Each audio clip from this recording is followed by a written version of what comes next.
In 2017, the first offshore wind farm in the United States started generating power 3 miles off the coast of Block Island, Rhode Island. Tourism drives the economy of this small island, 14 miles into the Atlantic Ocean. From far and wide, summer visitors come to enjoy the many miles of beaches, the hiking trails that extend the full length and breadth of the island, and to enjoy the ocean views.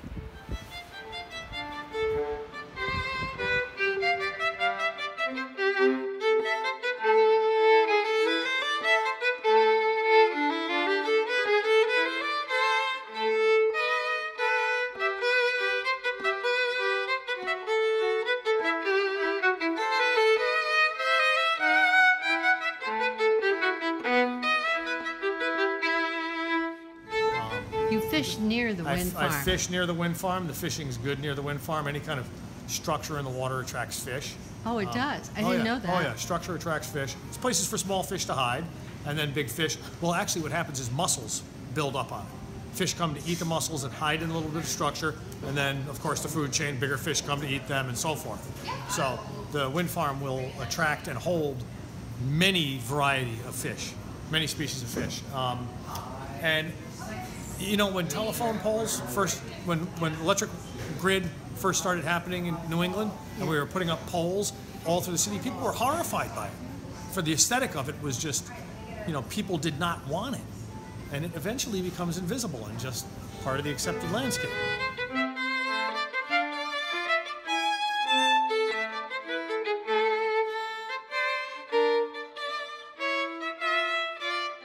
See it from your house? Yes, we we can. We can see The first turbine. actually two, and then you can see the arms of the third one. Right. How do you feel about having this in your primary view? I have very mixed feelings about it. Tell me. I'm progressive in terms of I do think we need to develop alternative energy, but why on Block Island, where it's one of the last most beautiful places on the earth? You know, why there? Why couldn't it be in an industrial area where there are already eyesores? Right. And it's not even that it's an eyesore. It just doesn't belong there. And I'm sorry that my windows frame it. As I said, it looks like an art piece. Yeah.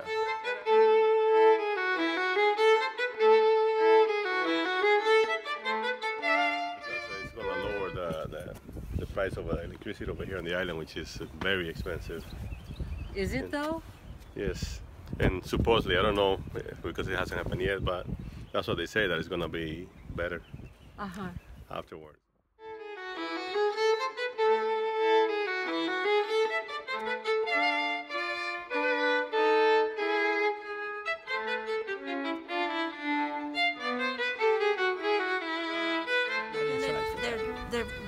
They will decommission the whole project after 20 years. And that's, Didn't know that. Yeah. It's not a permanent. It's not a permanent project. It was a trial. Trial. You know. Yeah, but in 20 years there's going to be something more interesting. They will.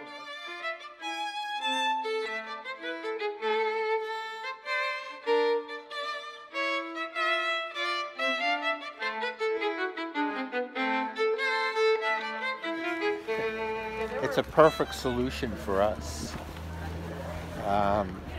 It's the first offshore wind field in the United States. We're proud of it.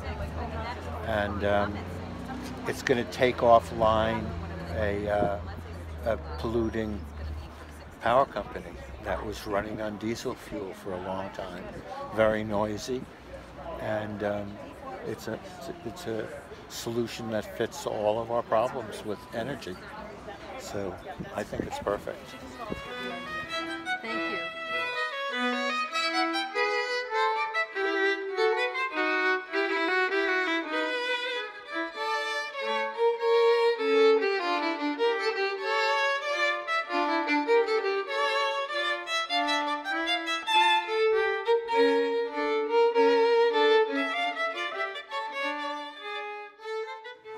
I think definitely harnessing solar power or wind energy is very good for the environment, and I think that it's very good like for publicity on the island. So like a lot of people are coming to see the wind farms because it's the first wind farm off the shore of the U.S.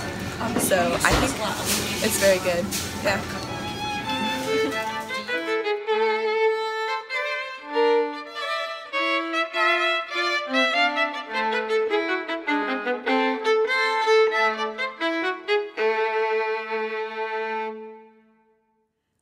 The United States, along with China and Germany, is already a world leader in producing energy from land-based wind turbines.